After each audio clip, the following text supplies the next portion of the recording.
Kami ucapkan selamat sore dan selamat datang kepada yang terhormat Gubernur Nusa Tenggara Timur dan juga Ketua Dewan Perwakilan Daerah Provinsi Nusa Tenggara Timur di Hotel Harper Kupang untuk kita sama mengikuti high level meeting di Pengadilan Inflasi Daerah Provinsi Nusa Tenggara Timur.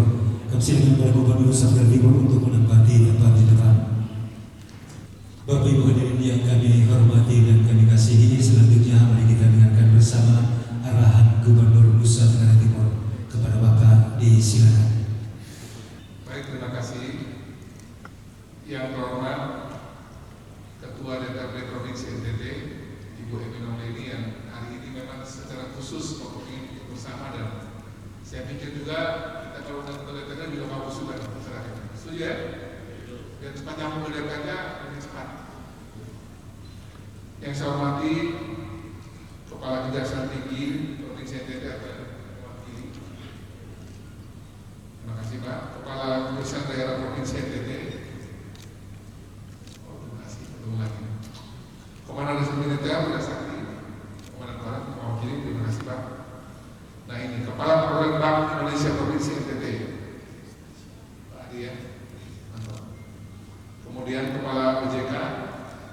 Terima kasih. Kata Pak Prabowo, kalau yang Kepala Protos itu pintar. Kata Presiden, bukan saya. Ya Pak, bukan saya. Yang saya hormati, wakil Pak Jimmy ya. Yang saya hormati Kepala Kantor Wilayah DJPB Provinsi NTT, Pak Adi, terima kasih. Kepala BPS Provinsi NTT, Ibu Mira, sudah presentasi belum Mira? Belum ya? Baik, terima kasih. PLH Sekda. Oh, ini terlambat. Kemudian para staf ahli, asisten sekda dan pimpinan tenaga daerah yang pemerintah Provinsi NTT. Kemudian Kepala Satgas Pangan Polda NTT. Pimpinan Perum Bulog. Terima kasih. Pelindo, pimpinan Pelindo. Oh ada. Senang Pelindo ini di atensi khusus dari pimpinan PT Angkasa Pura.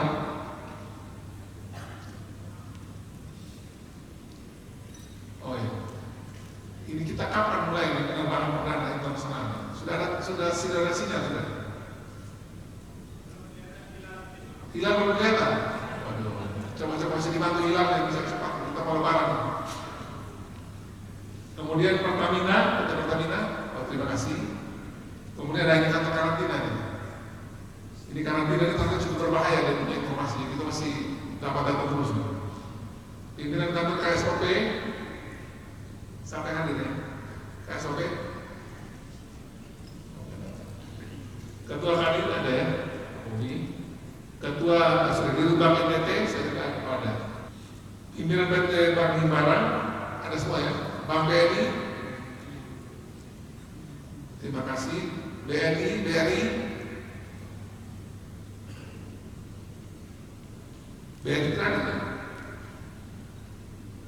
Nah, ini karena buat bos-bos perbankan.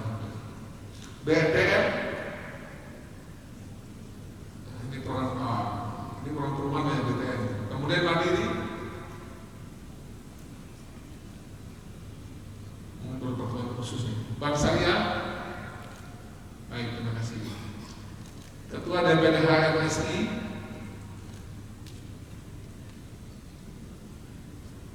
Ketua DPC INSA. Kemudian distributor bahan kebutuhan pokok berbagai CV hadir ya, ada di sini ya. Yang berbagai CV kursus kebutuhan pokok nih. Dan singkatnya hadirin sekalian Bapak Ibu tamu undangan. Salam, salve, assalamualaikum warahmatullahi wabarakatuh. Om Swastiastu, Namo Buddhaya, salam sehat salam melindungi kita semua. Yang saya hormati juga mengikuti melalui daring Asisten Deputi Pengembangan BUMN Bidang Industri Manufaktur, Farmasi dan Kesehatan Kementerian Perdagangan RI. Kepada Bapak Edi Yusuf, terima kasih. Selamat sore buat Pak Asdep, Kemenko Perekonomian. Pada kesempatan berbahagia ini, izinkan saya untuk mengucapkan kepada Tuhan. Karena atas perkenannya kita bisa mengikuti acara high level meeting tim pengendalian inflasi daerah TPID Provinsi NTT menjelang hari besar keagamaan nasional, baik itu Imlek, kemudian bulan suci Ramadan, hari suci Nyepi, Idul Fitri 1447 Hijriah, dan Paskah tahun 2026. Jadi ini kita menghadapi sekaligus ini ya, mendekati Imlek, kemudian juga memasuki bulan suci Ramadan, kemudian ada hari suci Nyepi, Idul Fitri 1447 Hijriah, dan Paskah tahun 2026.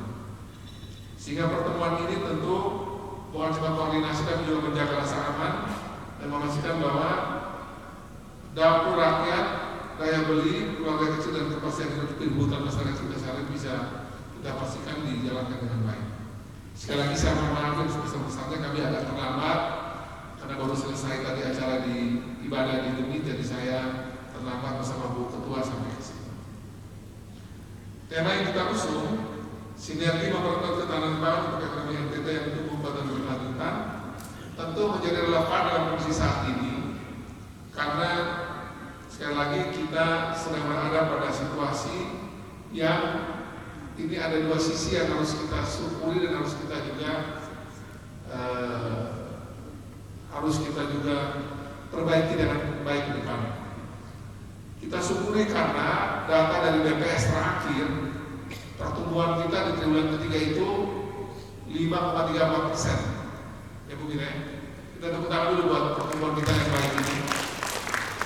Jadi memang pertumbuhan di bulan 3 bulan terakhir ini dibantu betul di bulan Desember kemarin di Nataru itu memompa pertumbuhan kita cukup bagus. Dan juga angka penurunan kemiskinan NTT itu dari 19,02 Maret lalu 18,6, kemudian terakhir kemarin itu di 17,5. Jadi kita turun 1,1% angka kemiskinan. Itu turun itu berarti kira-kira turun ratusan ribu orang ya. Kita tinggal sekarang berarti di angka 17,5%. Tapi memang kita tidak bisa omong ini dengan gegap kita di luar, karena bertepatan ada kejadian anak meninggal di YPR itu. Mau kita omong apa saja sudah pasti salah, karena prestasi yang kita capai itu bertepatan dengan kejadian ada anak kita di Ngada di Jelebu yang meninggal karena faktor ekonomi atau kemiskinan. Dan itu membuat semua prestasi yang kita raih di tahun lalu itu sulit kita sampaikan ke hadapan publik melalui media ataupun yang lain. Karena rasanya itu menjadi tawar dengan kejadian itu, apalagi viralnya sedemikian hebat. Viralnya sedemikian hebat di berbagai media nasional bahkan internasional. Nah sehingga tentu dengan data-data ini kita memiliki inflasi tahunan tahun lalu itu di angka 3,35%. Benar ya?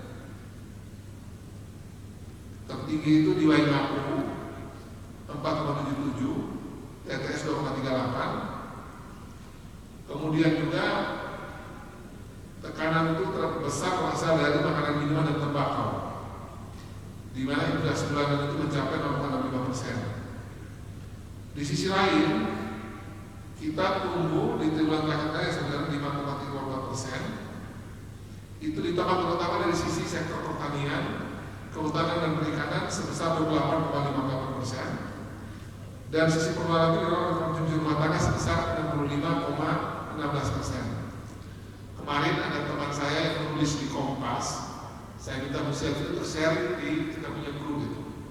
Dia memberikan tulisan yang saya pikir bagus sekali, Setio Budiantoro itu. Dia mencoba menganalisis di tengah kita mendapatkan kenaikan pertumbuhan kita itu 5% lebih ini. Dia mengejar lebih detail lagi kemana sebenarnya kita membaca pesan dari kenaikan ini. Kemudian juga dia bagaimana menggambarkan itu kan gambaran nasional, tapi bagaimana dengan daerah yang fiskalnya memiliki banyak sekali kendala seperti kita di NTT ini, sampai terjadi peristiwa anak yang meninggal.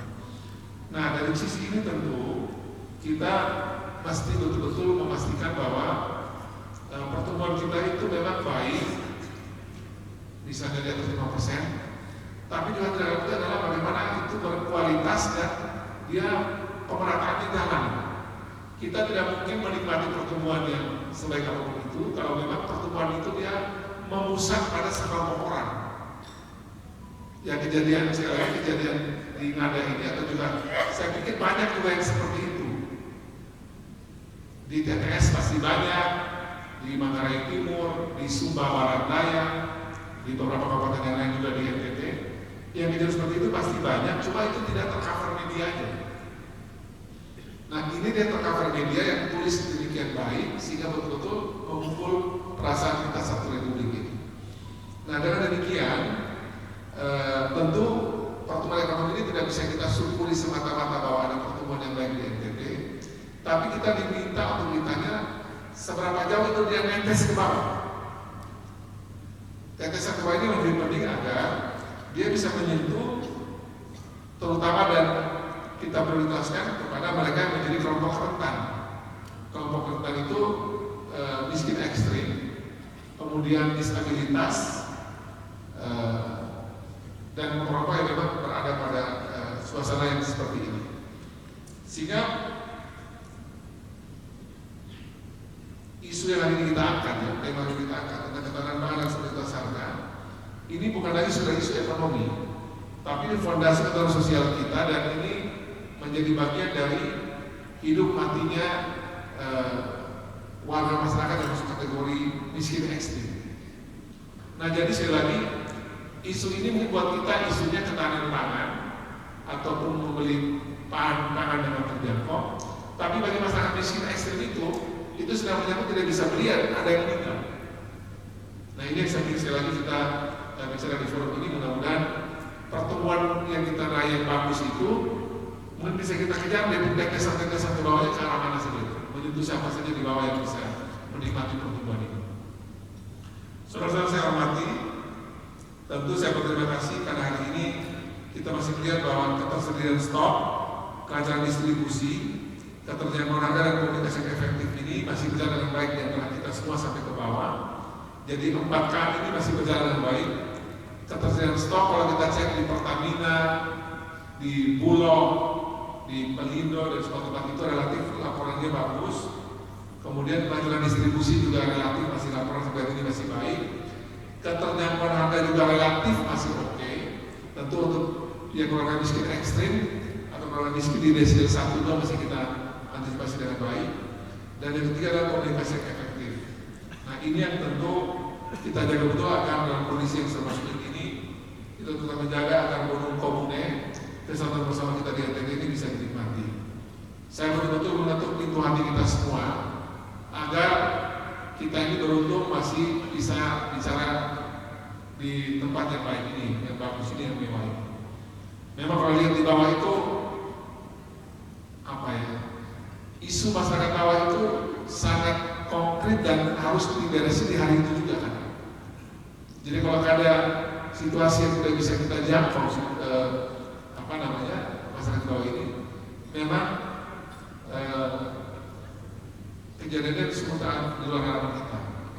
Di Ngada saja kemarin saya cek itu di luar yang seorang yang meninggal yang kebetulan kita bisa lihat di media, ada 4 kasus juga bunuh diri yang terjadi di bulan Januari. Yang itu tertolak ke media kita nggak tahu. Datang dari ND lagi datang sini juga bunuh dirinya lagi juga marak di ND. Rasanya sekarang ini bunuh diri itu menjadi jangan marak, cuma tercover media atau tidak kan? Dan itu terjadi memang hanya karena memang mereka berhadapan masalah sehari-hari, baik itu urusan ekonomi, sosial, macam-macam. Dan apabila itu tidak ada solusi, orang sangat berpikir, aduh daripada hidup saya sudah nggak ada masa depan, saya bunuh diri aja. Dan saya beberapa kabar juga tadi malam, ada juga orang sekarang tuh karena lihat model begini, ya kalau tidak ada sesuatu orang tuanya, dia naik pon, dia saya mau bunuh diri aja. Jadi ini kita jangan anggap remeh karena sekali lagi kita masih kejar 5% lebih pertumbuhan itu sampai menikmati. Itu sampai menetes ke bawah kan tidak? Ada semakin mungkin perbaikan kemiskinan di bawah kan tidak? Itu perlu kita juga pikirkan. Kita mengecek juga untuk hal semacam ini. Bapak Ibu sekalian saya hormati para pimpinan lembaga instansi vertikal yang pada hari ini.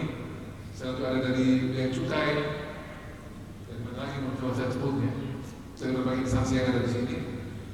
Saya mengajak kita semua untuk menggalang kekuatan kita untuk menjaga agar pertumbuhan ekonomi kita dorong tetap tinggi di berbagai sektor, di pertanian, perikanan, UMKM, pangan, dan sebagainya.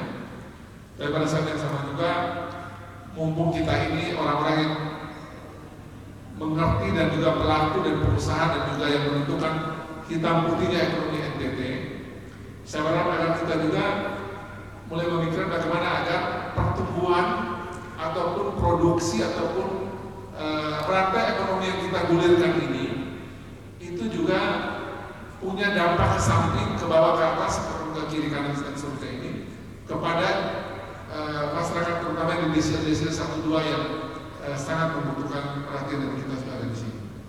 Sehingga nanti tentu judul kita sih tetap high level meeting tim pengendalian inflasi daerah DPD Provinsi NTT, judulnya di situ tetap. Kita akan memastikan agar semua instrumen kita untuk mengendalikan inflasi tetap kita kerjakan dengan baik. Tapi sebagaimana halnya juga sekarang, misalnya orang bilang seperti Badan POM. Badan POM itu dulu cuma urus pengawasan obat dan makanan. Tapi hari ini Badan POM itu dapat tugas tambahan, disuruh untuk mungkin UMKM. Jadi tugas-tugas utamanya dia silakan, tapi tugas utama dari Kepala Badan POM hari ini, dia minta untuk semua Badan POM Indonesia itu juga untuk memberikan dukungan ekstra agar UMKM itu bisa terungkit dengan peran Badan POM. Karena dia sendiri hampir kira-kira mengurus 5.000 triliun uang berputar di urusan Badan POM ini. Karena dia punya putar itu makanan, minuman, kosmetika, obat-obatan, obat nasional dan sebagainya. Hampir 5.000 triliun berputar di situ. Dan makanya disuruh putar di bawah ini untuk juga mereka kerja di luar urusan pengawasan makanan juga untuk mengungkit UMKM. Nah, saya berharap kita di sini Pak Kabar dan Bapak Ibu sekalian, selain kita bicara soal pengendalian inflasi daerah yang sudah menjadi kita punya tugas pokok utama, fungsi kita yang utama untuk pertemuan ini, tapi mumpung kita ketemu dari orang-orang dari berbagai latar ini, saya berharap akan juga kita selipkan sedikit pembicaraan terkait dengan ataupun banyak juga boleh bagaimana agar pertumbuhan yang kita buat ini juga dia bisa membantu ketika kita menggerakkan ekonomi ini ataupun ketika sudah mendapatkan uang untuk kita atur ke bawah ini, dia bisa juga membantu untuk bisa menyapa, membantu, mengungkit, mendorong agar yang miskin-miskin ini. Kami tadi di pemerintah provinsi, saya sudah minta untuk kita siapkan 2 perda. Untuk perda mempersiapkan nanti ada untuk melaporkan progres ataupun perkembangan pembangunan di desa kelurahan setiap bulan. Jadi kalau kita bottom up dari atas yang bisa melaporkan data dulu, kita merubah data ini dengan data yang lain dari bawah. Tapi nanti data itu bukan miliknya cuma Pemda ataupun cuma aparat desa saja. Tapi seperti kita sudah bahas di rapat dari Jumat kemarin, nanti yang laporan dari bawah itu harus menjadi hasil pleno dari semua tangan kita yang ada di bawah. Sehingga betul kemiskinan ekstrim itu kita tahu ada di mana. Karena kita agak bingung, karena banyak data juga yang masih bisa diperdebatkan. Jadi besok itu nanti Babinsan, Babin Kantimas, teman-teman nakes, kemudian penyuluh pertanian, kalaupun di situ ada orang-orang perbankan di lapangan di tingkat desa, silakan kita gabung di situ. Tokoh-tokoh agama, dasar wisma, RT RW, posyandu, pokoknya ada di level bawah itu semua duduk memplenokan hasil data dari bawah untuk lapor ke atas. Karena kita balik polanya. Jadi mereka suruh rumuskan siapa yang dianggap miskin di sini ekstrim sehingga tidak ada lagi yang jebol di situ. Kalau cara ini juga masih jebol juga berarti memang kita ini susah. Berarti di bawah juga sudah hancur dulu. Tapi dengan cara begini kita ingin memastikan bahwa tidak ada data kemiskinan itu yang tercecer hanya karena dulu itu cuma 1-2 bagian yang turun. Ini kan sudah semua kita kepung nih. Sehingga nanti dia nyambung dengan pertumbuhan kita ini, kita pikirkan bagaimana mengkonekan antara pertumbuhan kita ini dengan berbagai varian-varian yang kita temukan ini dengan yang miskin di bawah ini, biar bisa koneksi sehingga mudah-mudahan bisa sedikit memperkecil dan bisa membantu menyelesaikan kemiskinan di NTT dengan lebih cepat dan lebih baik. Di saat yang kedua juga kita akan dilakukan nanti bersama dengan DPRD adalah membuat perda. Nanti kami kita tolong dibantu ya, bagaimana format yang tepat karena kita akan lihat dari berbagai negara ya, di India atau di mana-mana yang bagus ini. Satu perda lagi itu terkait dengan kita bagaimana memastikan ada pelembagaan dana sosial berbasis masyarakat Yang urus ini masyarakat, bukan pemerintah. Tapi dengan ini dibuka akan ada partisipasi masyarakat juga yang bergerak. Ketika nanti ada model-model begini juga masyarakat juga kerja juga, jangan cuma pemerintah. Karena kita kan juga punya keterbatasan. Dan tapi ini mesti kita lembagakan biar nanti itu dapat terbantu. Ini sama kayak teman-teman muslim punya basnas ya, amal zakat itu. Atau juga mungkin beberapa yang saya sudah membuat, tapi ini badan publik yang melintasi semua perbedaan golongan tadi itu gabung di sini. Nanti yang uang-uangnya itu kita taruh di situ, sehingga nanti yang model kayak YBR ini, apabila uang pemerintah memang tidak bisa akses untuk begitu, ini yang masuk di situ.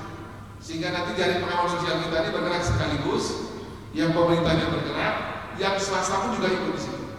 Jadi kita coba jaga agar tidak ada orang miskin yang tidak bisa tercover dengan dana yang kita bisa dorong baik dari pemerintah dikasih ke tempat sasaran, di swasta pun juga kita bikin. Nanti modelnya kita lagi sementara persiapkan, nanti minta tolong untuk ada yang punya referensi yang bagus, mungkin di negara mana begitu atau di provinsi mana yang bagus, kita bisa ambil sebagai model, kita sesuaikan dengan kondisi kita di NTT, sehingga kejadian kayak macam di di Ngada ini tidak lagi terjadi karena kita siapkan 2 kartu pengaman sekaligus, pemerintah punya dan ini punya. Apa ada CSR teman-teman perusahaan atau di situ, nanti kita coba diskusi. Kita coba diskusi apakah pola ini sudah cukup tepat atau tidak. Tetap tidak menghilangkan CSR masing-masing, tapi nanti kan dia bisa di situ. Mungkin misalnya Bank NTT mau masuk di daerah mana kan kelihatan. Misalnya Bank Mandiri di mana, BRI di mana, itu biar kita coba simulasikan polanya biar lebih pas untuk membantu masyarakat miskin di bawah. Tapi ini Bapak sudah bisa kami sampaikan sebagai catatan buat hari ini. Dan saya percaya sebenarnya tim kita ini luar biasa. Tepuk tangan buat kita semua dulu yang ada yang hadir. Saya sampaikan luar biasa karena saya melihat bahwa angka pertumbuhan ekonomi kita di atas 5% ini, kalau bukan karena kerjasama kita semua, rasanya tidak kayak begini. Pertumbuhan kita ini di 5% dalam kondisi berbagai situasi yang tidak mudah yang terjadi di tengah dunia ini, perang di mana-mana, masing-masing orang saling menutup diri untuk menjaga daerahnya dan sebagainya. Bagi Indonesia juga banyak kebijakan yang tidak mudah bagi daerah, tapi kita bisa mencapai dari 5%. Dan juga yang saya betul-betul surprise adalah angka kemiskinan kita turun. Turunnya tidak main-main, 19,02 menjadi 18,6 di Maret tahun lalu. Lalu rilis bulan ini yang saya terima dari Bu Ira dari BPS kita 17,5, turun 1,1%. Itu turun 100.000 lebih. Saya melihat ini angka yang mudah-mudahan menyemangati kita untuk terus bekerja dengan kuat, saling bekerja sama bersama sehingga nanti pertumbuhan kita dapat, kemudian stabilitas politik kita juga tetap jaga. Tapi satu yang sama itu pemerataan juga jaga. Jadi Pak Prabowo berkali-kali mengatakan bahwa Republik ini berdiri itu bukan memperkaya yang sudah kaya. Republik ini berdiri itu untuk yang kaya makin kaya, itu bukan karena dibantu pemerintah dan bisa kaya sendiri, tapi pemerintah dan tugas itu membuat yang miskin ini, yang tidak berdaya biar dia lebih berdaya lagi. Nah, itu tugas kita sama proyek pemerintah.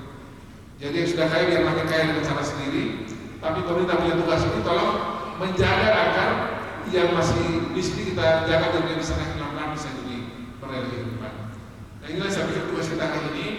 Saya titip di sela-sela bicara soal TPI dan tema ini agar semacam ada tugas tambahan buat kita untuk memastikan pertumbuhan bagus, stabilitas politik juga dengan Bu Emi kami jaga betul di DPRD biar bagus, kemudian juga pemerataan sekarang, ini tugas kita. Tugas kita untuk memeratakan agar di Indonesia dan NTT khususnya kita bisa membuat pemerataan dengan baik. Ini saya bisa saya sampaikan kepada Bapak Ibu sekalian, dan kita tidak mendengarkan materi dari Pak Kapal PI dan yang lain. Nanti saya bersama dengan Ibu Syarifina sebagai kawal ekonomi, nanti kami akan bersama-sama Pak Adi, kita akan memimpin acara high level meeting TPI pada sore ini. Semoga terberkati kita semua, mudah-mudahan kita semua untuk mengatasi situasi dengan baik, dan semoga kita semua diberikan kemampuan, kehebatan untuk bisa bekerja tugas masing-masing, memastikan pertumbuhan bagus dan juga pemerataan yang bisa kita lakukan dengan baik. Ini saya bisa sampaikan. Selamat sore, salam, salve. wabarakatuh. Om Santi Santi Santi Om. Namo Buddhaya. Terima kasih, selamat sore.